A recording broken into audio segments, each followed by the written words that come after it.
बचपन में हम सभी ने कुछ ऐसी कहानियाँ ज़रूर पढ़ी होंगी जिनकी याद हमारे मन में अब भी ताज़ा है।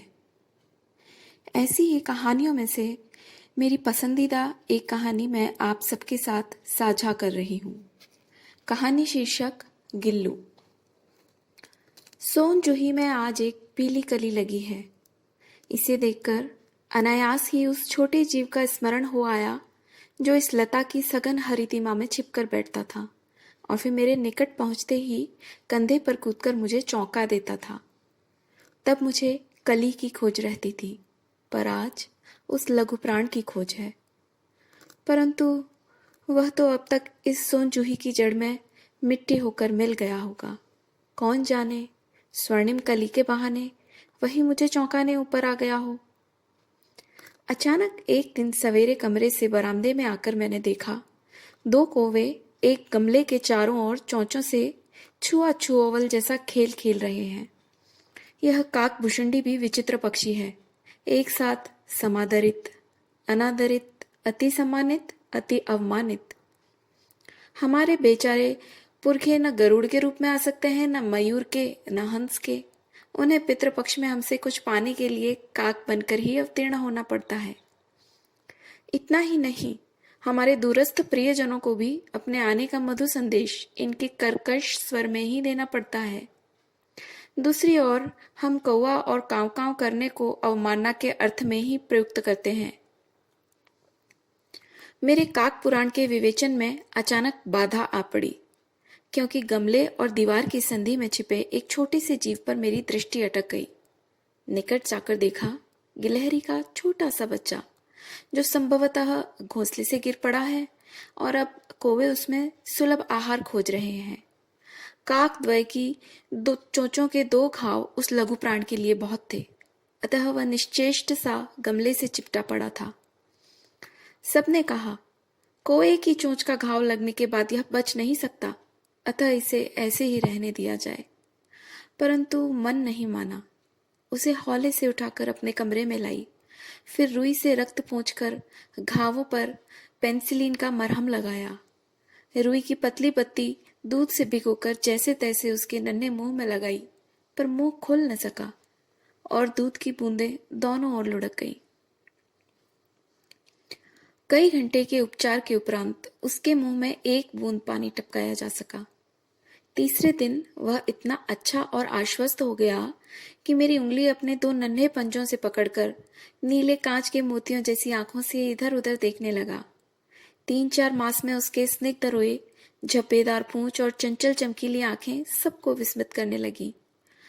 हमने उसे जातिवाचक संज्ञा से व्यक्तिवाचक का रूप दे दिया और इस प्रकार हम उसे गिल्लू कहकर बुलाने लगे। मैंने फूल रखने की एक हल्की डलिया में रुई बिछाकर उसे तार से खिड़की पर लटका दिया। वही 2 वर्ष गिल्लू का घर रहा। वह स्वयं हिलाकर अपने घर में झूलता और अपनी कांच के मनकों सी आंखों से कमरे के भीतर और खिड़की से बाहर न जाने क्या देखता समझता रहता था। परंतु उसकी समझदारी और कार्यकलाप पर सबको आश्चर्य होता था। जब मैं लिखने बैठती तब अपनी ओर मेरा ध्यान आकर्षित करने की उसे इतनी तीव्र इच्छा होती थी कि उसने एक अच्छा उपाय खोज निकाला। वह मेरे पैर तक आकर सर से पर्दे पर चढ़ जाता और फिर उसी तेजी से उतरता। उसका यह दौड़ने का क्रम तब तक चलता रहता जब तक मैं उसे पकड़ने के लिए न उठती। कभी मैं गिल्लू को पकड़कर एक लंबे लिफाफे में इस प्रकार रख देती कि उसके अगले 2 पंजों और सिर के अतिरिक्त सारा लघुगात लिफाफे के भीतर बंद रहता। इस अद्भुत स्थिति में कभी कभी घंटों मेज पर दीवार के सहारे खड़ा रहकर वह अपनी चमकीली आंखों से मेरा कार्यकलाप देखा करता। भूख लगने पर चिक चिक करके मानो वह मुझे सूचना देता और काजू या बिस्किट मिल जाने पर उसी स्थिति में लिफाफे से बाहर वाले पंजों से पकड़कर उसे कुतरता रहता। फिर गिल्लू के जीवन का प्रथम बसंत आया। नीम, चमेली की गंध मेरे कमरे में हौले हौले आने लगी। बाहर की गिलहरियां खिड़की की जाली के पास आकर चिक चिक करके न जाने क्या कहने लगी। गिल्लू को जाली के पास बैठकर अपनेपन से बाहर झांकते देखकर मुझे लगा कि इसे मुक्त करना आवश्यक है। मैंने कीले निकालकर जाली का एक कोना खोल दिया और इस मार्ग से गिल्लू ने बाहर जाने पर सचमुच ही मुक्ति की सांस ली। इतने छोटे जीव को घर में पले कुत्ते बिल्लियों से बचाना भी एक समस्या ही थी। आवश्यक कागज पत्रों के कारण मेरे बाहर जाने पर कमरा बंद ही रहता है। मेरे कॉलेज से लौटने पर जैसे ही कमरा खोला गया और मैंने भीतर पैर रखा, वैसे ही गिल्लू अपने जाली के द्वार से भीतर आकर मेरे पैर से सिर और सिर से पैर तक दौड़ लगाने लगा। तब से यह नित्य का क्रम हो गया। मेरे कमरे से बाहर जाने पर गिल्लू भी खिड़की की खुली जाली की राह बाहर चला जाता और दिन भर गिलहरियों के झुंड का नेता बन हर डाल पर उछलता कूदता रहता। और ठीक 4 बजे वह खिड़की के भीतर आकर अपने झूले में झूलने लगता। मुझे चौंकाने की इच्छा उसमें न जाने कब और कैसे उत्पन्न हो गई थी। कभी फूलदान के फूलों में छुप जाता, कभी पर्दे की चुन्नट में और कभी सोन जूही की पत्तियों में।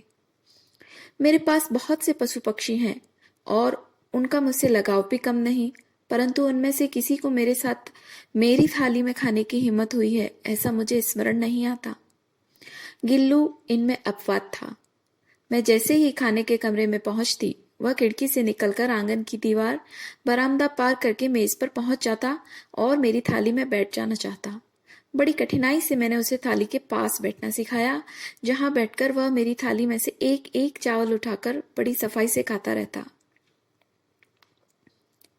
काजू उसका प्रिय खाद्य था और कई दिन काजू न मिलने पर वह अन्य खाने की चीजें या तो लेना बंद कर देता या झूले से नीचे फेंक देता था।